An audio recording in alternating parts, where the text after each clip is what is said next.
अस्सलाम वालेकुम दोस्तों, सीमा हैदर की शादी वाली खबरें झूठी साबित होने के बाद अब एटीएस ने एपी सिंह के खिलाफ कार्रवाई का आगाज़ शुरू कर दिया हुआ है। और अब एपी सिंह जब भी मिथिलेश भाटी या फिर उनकी बहन को देखता है तब भी छुप जाता है, डर जाता है, या फिर कुछ इस तरह के लोग जो एपी सिंह ने पहले कभी ना देखे हों, उनको देखने के बाद भी एपी सिंह की टांगें कांपना शुरू हो जाती हैं। अब क्योंकि हालात जिस तरह से एपी सिंह चाहता था उससे हट के जिस तरह से होने चाहिए थे उस तरह से चल रहे हैं, इसलिए अब एपी सिंह को भी जान के लाले पड़ चुके हैं। आपको याद होगा कि एपी सिंह ने कुछ दिन पहले इस बात का पूरी तरह से एतराफ़ किया था कि सीमा और सचिन इन दोनों की आपस में शादी नहीं हुई, बल्कि ये एक एग्रीमेंट के तहत, जो कि यूरोप में होता है, लिविंग रिलेशनशिप एग्रीमेंट भी इसको कहा जाता है, इसके तहत आपस में रह रहे थे। लेकिन क्योंकि ये तमाम चीज़ें खुल चुकी थी, इस वजह से अब एपी सिंह को इस चीज़ का एतराफ़ तो करना पड़ गया, लेकिन यही चीज़ें इसके लिए बड़ी महंगी साबित हो रही हैं। आने वाले दिनों में जब हमने इस चीज़ को देखा कि एटीएस ने अपनी जांच जो कि सीमा के ऊपर ही रखी हुई थी, सचिन के ऊपर, और जो हालात इस वक्त बने उनके ऊपर रखी हुई थी, अब इस पूरी चीज़ का जो मोहरा करार दिया गया है वो एपी सिंह को करार दिया गया है और अब एपी सिंह के ऊपर ही कार्रवाइयाँ हो रही हैं। अब एपी सिंह बुरी तरह से फंस चुका है। अगर वो इस केस को छोड़ता है तब भी उसके लिए मसाइल हैं, क्योंकि फिर एटीएस को पता चल चुका है, इसलिए एपी सिंह के खिलाफ जितनी भी कार्रवाइयाँ उनको सख्त कर देना है। अगर ये इस केस में रहता है तब भी ये फंसा हुआ है। अब 2-4 दिन के मज़े लेने के चक्कर में एपी सिंह बुरी तरह से फंस चुका है। इनकी सोच क्या थी, आज की वीडियो में वही चीज़ मैं आपको पूरी तरह से क्लियर करूंगा, जिससे कि आप कहेंगे वाकई में यही चीज़ थी जिसकी वजह से एपी सिंह सीमा के चक्कर में फंसा हुआ था, ना कि ये चीज़ के जी ये कुछ दिन इसके मज़े ले लेते हैं। तो आज की वीडियो में बने रहें, आज की वीडियो में आपको काफ़ी कुछ जानने को मिलने वाला है। हिंदुस्तान का एक कानून है कि फॉर एग्ज़ाम्पल जैसे किसी बंदे ने किसी आउट ऑफ कंट्री से हिंदुस्तान जाना है और वहाँ पे जाके वो कोशिश करता है कि वो प्रॉपर्टी ख़रीदे, तो ये पॉसिबल नहीं है। फॉर एग्ज़ाम्पल आपको पता ही होगा कि कुछ रेफ्यूजी अफ़गानिस्तान के हिंदुस्तान में रह रहे हैं, जिस तरह से कि पाकिस्तान के अंदर हैं, तो ये लोग हिंदुस्तान में प्रॉपर्टी नहीं ख़रीद सकते, चाहे वो अफ़गानिस्तान से हो चाहे वो किसी भी कंट्री से हो। तो इसमें होता ये है कि अगर वो लोग अमीर बन जाते हैं या कोई उनका कारोबार चल पड़ता है, तो वो अपने जो उनके दोस्त अहबाब होते हैं उनके नाम पे प्रॉपर्टी वैसे ही ख़रीद लेते हैं, अगर वो ख़रीदना भी चाहें। और इस दौरान उनकी कार्रवाई वगैरह लीगल तरीके से चल रही होती है कि हमें किसी तरह से हिंदुस्तान की भी नेशनलिटी दे दी जाए ताकि वो उन तमाम प्रॉपर्टीज़ को अपने नाम पे कर लें। वो एक अलग टॉपिक हो जाएगा। तो इसमें हुआ ये है कि इसी तरीके को सीमा हैदर के ऊपर भी अप्लाई किया गया है। आपको याद होगा कि एक बाबा जी बने थे हिंदुस्तान में, जो कि अफ़गानिस्तान के थे, और वो बड़ी चीज़ें शो कराते थे कि वो बात इस तरह से किया करते थे जैसे वो किसी न किसी के सारे लोगों के मसले ही हल कर देंगे, ढोंगी बाबा टाइप आप कह सकते हैं। तो उन्होंने, मैं ये आपको हवाला दे रहा हूँ ताकि आपको मेरी बात का अंदाज़ा हो पाए कि मैं क्या करने जा रहा हूँ। उन्होंने प्रॉपर्टीज़ वगैरह ख़रीदी, उन्होंने बड़ी ज़मीनें ख़रीदी, बहुत ज़्यादा ज़मीनें ख़रीदी, लेकिन अपने चेलों के नाम पे।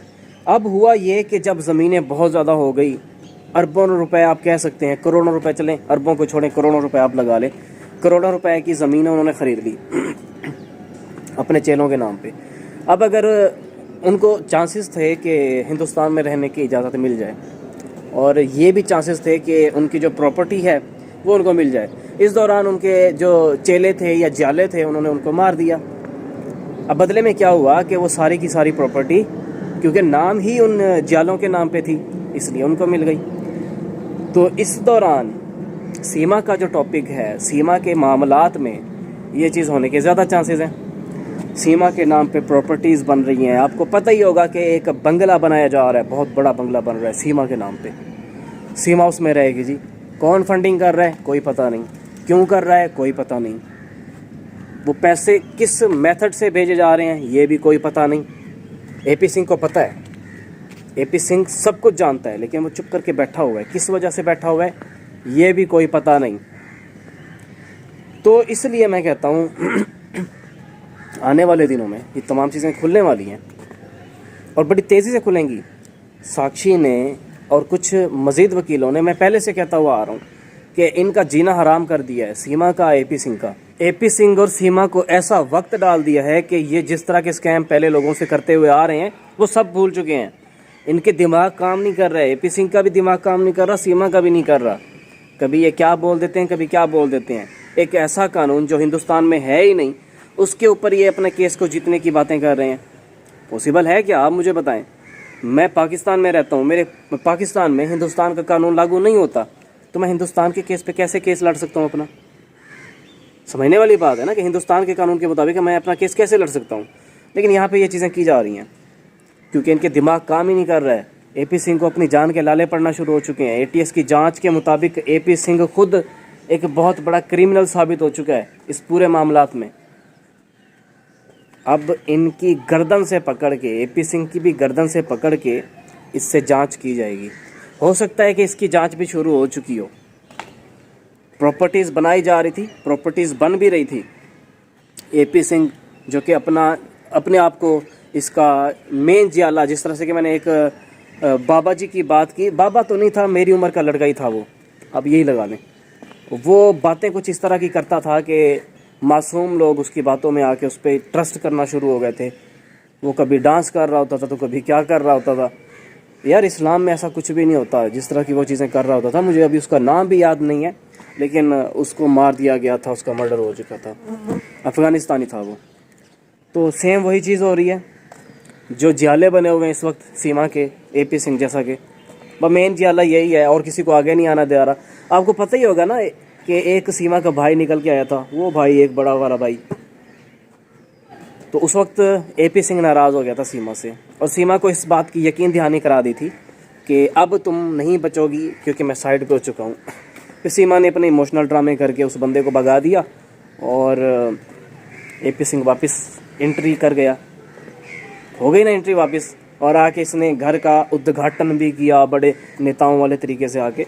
तो ये सारी चीज़ें हुई। उसके बाद एटीएस ने इनको कहा कि भाई तुम लोग कुछ ज़्यादा ही उछल रहे हो और तुम लोगों की इन्वेस्टिगेशन करते हैं। इन्वेस्टिगेशन शुरू हुई, साक्षी ने सबूत प्रोवाइड किए जो उनको पाकिस्तान से भेजे गए होंगे, जहाँ तक मेरा अंदाज़ा है। क्योंकि आपको पता ही होगा कि रोशन अली अजीम साहब भी, जो हिंदुस्तान के जो लोग साथ देना चाह रहे हैं हैदर भाई का, उनके साथ राब्ते किए थे और चीज़ें प्रोवाइड की होंगी। एपी सिंह साक्षी को बहुत ही आम औरत समझ रहा था कि ये कुछ कर ही नहीं सकती, लेकिन वो चाहे ठीक है, लॉ को समझ रही है, उसकी स्टूडेंट है, लेकिन वो बहुत कुछ कर सकती है। उसके साथ अच्छे लोग कनेक्टेड हैं। मानता हूँ कि एपी सिंह के साथ, सीमा के साथ पावर के लोग इन्वॉल्व हुए हैं, अभी भी हैं, और इलेक्शन तक इसी तरह से साथ रहेंगे, क्योंकि उनकी कोशिश है कि सीमा का इस्तेमाल करते हुए इलेक्शन को जीता जाए। लेकिन इस दौरान जो अच्छे लोग हैं, जैसा कि साक्षी और बाकी वकील, जिनके साथ इस वक्त आप कह सकते हैं कि रोशन अली अजीम साहब, फयाज़ रामे साहब, जो कि पाकिस्तान के बहुत अच्छे वकील हैं, कनेक्टेड हैं, वो तमाम सबूत प्रोवाइड करेंगे। जो हिंदुस्तान के अच्छे लोग हैं या जो वकील हजरात हैं, जो अच्छे अच्छे वकील, जो पॉजिटिविटी को, पाकिस्तान और हिंदुस्तान के प्यार को उजागर करना चाहते हैं, उन लोगों को तमाम तर सबूत प्रोवाइड किए जाएंगे, फयाज़ रामे साहब भी और रोशन अली अजीम साहब की तरफ से भी, क्योंकि ये दोनों वकील भी आपस में कनेक्टेड हैं, चीज़ें डिस्कस करते रहते हैं। लास्ट टाइम मैंने उनकी एक लाइव देखी थी जिसके अंदर सवाल किया गया था कि बच्चों के बर्थ सर्टिफिकेट या फिर जो मुतलका सर्टिफिकेट होते हैं जिनकी बेस पे कोई केस लड़ा जाता है, अभी तक रोशन अली अजीम साहब ने प्रोवाइड नहीं किए। तो उस दौरान फयाज़ रामे साहब ने कहा था कि मुझे तमाम तर सबूत, तमाम तर सर्टिफिकेट्स, बर्थ सर्टिफिकेट्स वगैरह सब कुछ भेज दिया गया, मेरे पास इसकी जो है प्रिंटेड फॉर्म में कॉपियाँ पड़ी हुई हैं। तो इस चीज़ से अंदाज़ा लगाया जा सकता है कि तमाम तर सबूत ये दोनों वकील आपस में डिस्कस भी करते होते हैं और तमाम चीज़ों को अच्छे तरीके से लेके चल रहे हैं। और जिस तरह से मैंने आपको पहले बताया था, यार कुछ चीज़ें होती हैं जिनका सामने लेके आना पॉसिबल नहीं होता। यही वजह है कि रोशन अली अजीम साहब अभी तक कुछ चीज़ें ऐसी हैं जो सामने नहीं लेके आए, क्योंकि उनके कुछ रीजंस हैं, इसलिए काइंडली आप इन तमाम चीज़ों को समझने की कोशिश करें। जैसे ही वक्त के साथ साथ चीज़ें पॉसिबल होंगी आपके सामने लेके आना, आपके सामने लाई जाएंगी। उम्मीद करता हूँ कि आज की इस वीडियो से आपको काफ़ी कुछ नहीं बल्कि बहुत कुछ जानने को मिला होगा, जिनकी बेसिस पे सीमा को हिंदुस्तान में रखा जा रहा है। अब हमारी मुलाकात होगी एक नई वीडियो में एक नई अपडेट के साथ। तब तक के लिए मुझे दीजिए इजाज़त। अल्लाह निगहबान। अल्लाह हाफिज़।